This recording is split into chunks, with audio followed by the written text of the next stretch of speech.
You cannot skimp on consistency.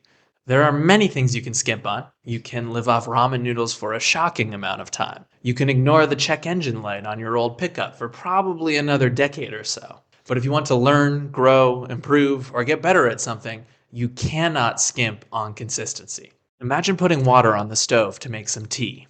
Would you research the optimal pot, go to the store and then buy it, fill it with water, put it on the stove, but then give up before actually adding any heat to it? No, you're right. That sounds pretty crazy. Well, then why would you try on a bunch of different running shoes and get a special GPS and heart rate watch, but never actually use them?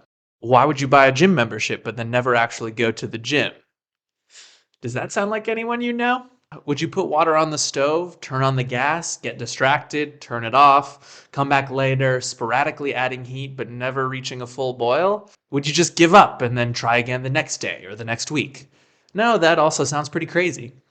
But then why would someone start a 30-day push-up challenge and then completely quit doing push-ups on day 31? Why would someone go on a diet every summer in order to lose the same 10 pounds that they've been trying to lose for the past 10 years? So, in this analogy of boiling water, the common thread with improving at some sort of practice is that there are certain energy and time requirements required to get results in anything. And if we put in less than that amount of energy, or we apply it only sporadically over time without some sort of thoughtful frequency, the desired result will never be achieved.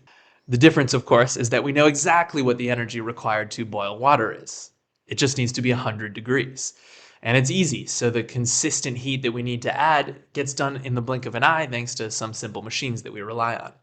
But to get stronger, or to lose weight, or to learn a language, or to change your life in some meaningful way, well, that takes more effort over a longer amount of time, and the precise amount of which can't be known to us except in hindsight, when we're looking back on what we've already done. It turns out that to boil water, there are many tools and many different ways to do it. You can go low and slow, use a lid or no lid. Many different shapes and materials of the container work just fine.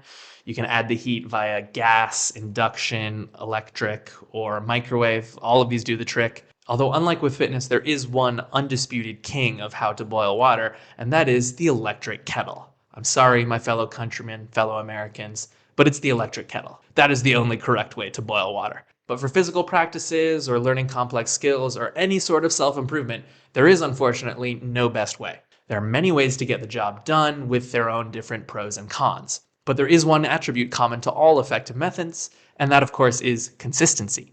Whatever the work looks like, you have to show up consistently to actually do it. That might be daily, that might be weekly, but there has to be regular repetition or there is literally no chance that you will make progress. You can skimp on many aspects of training by cutting out things that are useful but not strictly necessary. You can do lower volume, cutting out sets and reps, but it does mean doing higher intensity. You can avoid training extremely hard and feeling the real burn of going to failure, but it means compensating with more frequent sessions. You can avoid performing lots of different exercises, just focusing on push-ups or pull-ups or any other compound exercise you want. But if you don't repeatedly show up for years to do the work, it's not going to have any notable effect on your life. You won't reap the rewards that are exclusive to those who actually fall in love with the practice or at least tolerate it well enough to consistently do the work over time.